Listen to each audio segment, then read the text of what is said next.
Nagsundo kami ng 2 turista sa Incheon International Airport. Ang pangatlong airport na pinakamaganda sa buong mundo. Sumakay kami ng tren na papuntang airport mula sa Seoul Station. Bumaba muna kami sa Onsu Station para magpahinga muna sa hotel na binook namin online. Kumuha kami ng hotel para may pahingaan sana. Pero imbis magpahinga, napagod ako bigla.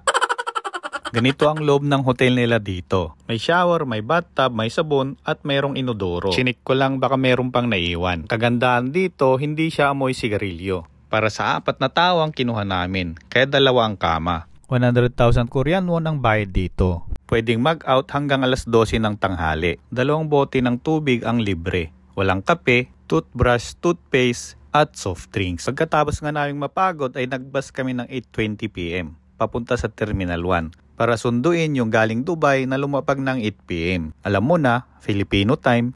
8:40 PM nakarating na kami sa Terminal 1. Medyo kinakabahan na kami dahil baka nauna nang lumabas yung susunduin namin. Tapos pagdating pa namin dito sa airport, hinahanap pa namin yung arrival area. Mabuti na lang at madali siyang hanapin. Alas 9 pasado na pero wala pa ring lumalabas. Medyo kinakabahan na kami dito pero pa-chill-chill lang kami para hindi masyadong halata. Sa wakas, pinakawalan na rin si Alice Guo. Ang aking hipag. Si Rosemary. Si Rosemary ay isang nurse sa Dubai. Naisipan lang niya bigla na pasyalan ng kanyang bunsong kapatid dito sa South Korea. Sana all maraming pera. Ang arte naman ng magkapatid na to, kung magyakapan parang hindi nag-aaway. Mahigit 10 taon lang naman kayong hindi nagkikita. Ganyan na kayo umasta. Ang arte talaga ng magkapatid na to, hindi na sila mapaghiwalay. Naghanap kami ng makakainan pero wala kaming nagustuhan. Kaya bumalik na lang kami sa hotel dahil alas 4:30 pa ang dating ng aking biyenan galing sa Pilipinas. Sa mga sandaling ito, lumapag ng eroplano ni Mama. Hinihintay na lang namin siyang mag-exit. Ilang minuto na ang lumipas at ilang pasahero na rin ang mga lumabas. Pero hindi pa rin namin nakikita si Mama. Medyo nag-aalala na kami. Baka hindi siya palusutin dahil first time niya pumunta dito sa South Korea. Paiyak na itong dalawang magkapatid. Nang biglang, "Diyan na, may sako bag." May manok na dala. Sa wakas nasilayan na namin siya. May dala siyang buhay na manok, daon ng malunggay at papaya. Saktong-sakto, malamig ngayon, masarap magtinola. Hindi nga nakataste si Alice Guo, kaya sinalubong na niya. Naka-wheelchair nga si Mama dahil wala lang, trip niya lang. Ang kade, nahihirapan na kasi siyang maglakad. Masakit ang kanyang balakang. Meow, meow, meow, meow. Meow, meow, meow, meow, meow.